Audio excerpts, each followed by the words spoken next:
አይብን እንደ ማስያዣነት ይዞ ብድር የሚሰጥ ባንክ እንዳለ ታውቃላችሁ? ከብድርና ከባንክ ታሪክ ጋር በተያያዘ በዓለም አቀፍ ደረጃ የተከሰቱ አሁንም ድረስ ሰዎችን የሚያስገርሙና የዓለም አቀፍ የፋይናንስ ስርዓትን የለወጡ የተወሰኑ አስደናቂ ታሪኮችን ላካፍላችሁ። አንደኛው በአይብ የሚሰጥ ብድር።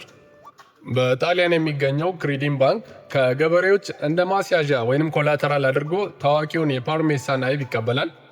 ባንኩ አይቡ በጥሩ ሁኔታ እንዲበስልና እንዳይበላሽ ልዩ ማከማቻ መጋዘኖች አሉት። ገበሬው ብድሩን መክፈል ካልቻለ ባንኩ አይቡን ሽጦ ገንዘቡን ያስመልሳል።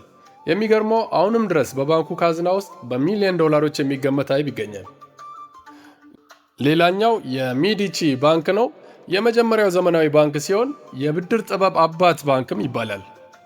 በ15ኛው ክፍለ ዘመን በጣሊያን ፍሎረንስ የተመሰረተው የሚዲቺ ባንክ የዘመናዊ ባንክ ስርዓትን መሰረት የጣለ ባንክ ነው።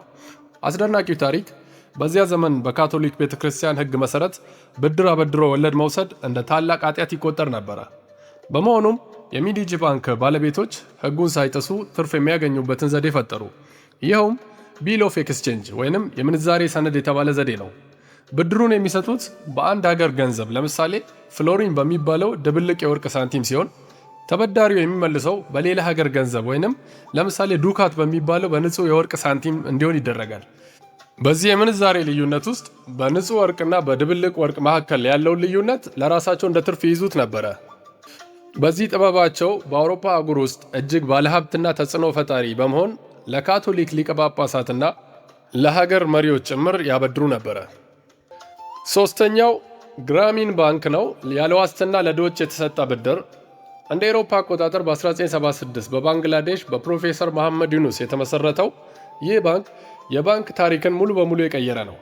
አስደናቂው ታሪክ ባህላዊ ባንኮች ብድር የሚሰጡት ሀብትና ንብረት ማለትም ዋስትና ላላቸው ሰዎች ብቻ ነው። ፕሮፌሰር ዩኑስ ግን ምንም ንብረት የሌላቸው ድሆች በተለይ ሴቶች ብድር ሲያገኙ ታማኝ ተበዳሪ ይሆናሉ የሚል አዲስ ጽንሰ ሀሳብ አመጣ።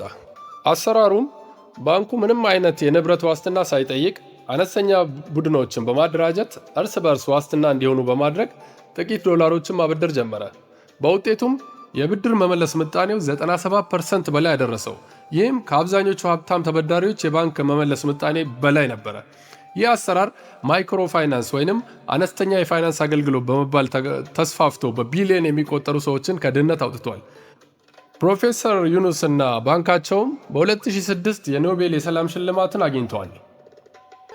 አራተኛ ላይ የምናገኘው የላቲን አሜሪካን ዴቢት ክራይሲስ ነው። ይህ ደግሞ ዓለም አቀፍ ባንኮች በዕዳ ብድር ምክንያት እንዴት ትልቅ አደጋ ውስጥ እንደወደቁ የሚያሳይ አስገራሚ ታሪክ ነው። አስደናቂው ታሪክ በ1970ዎቹ አጋማሽ የዓለም አቀፍ የነዳጅ ዘይት ዋጋ ሲንር የአረብ ሀገራት በታላላቅ የአውሮፓና የአሜሪካ ባንኮች ውስጥ እጅግ በጣም ብዙ ዶላሮች አከማቹ። ባንኮቹ የተከማቸውን ገንዘብ አበድረው ትርፍ ማግኘት ስላለባቸው ጥናት ሳያደርጉ ለታዳጊ ሀገራት መንግስታት በብዛት ማበደር ጀመሩ። ችግሩ ባንኮቹ ሀገራት አይከስሩም፣ ስለዚህ ብድር አይበሉም በሚል የተሳሳተ እምነት ያለ ምንም ጥንቃቄ ያበደሩት ነበረ።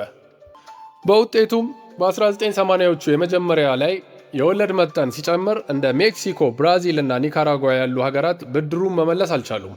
ይህም በታሪክ ታይቶ የማይታወቅ ታላቅ የላቲን አሜሪካን የዕዳ ውድቀት ወይንም ላቲን አሜሪካን ዴቢት ክራይሲስ ያስከተለ ሲሆን በርካታ ታላላቅ የዓለም ባንኮችን ለኪሳራ አቃርቦ ነበር። ከዚህ ታሪክ የምንረዳው ብድር ሰዎችንና ሀገራትን መገንባትም ሆነ ማፍረስ የሚችል ትልቅ የፋይናንስ መሳሪያ መሆኑን ነው።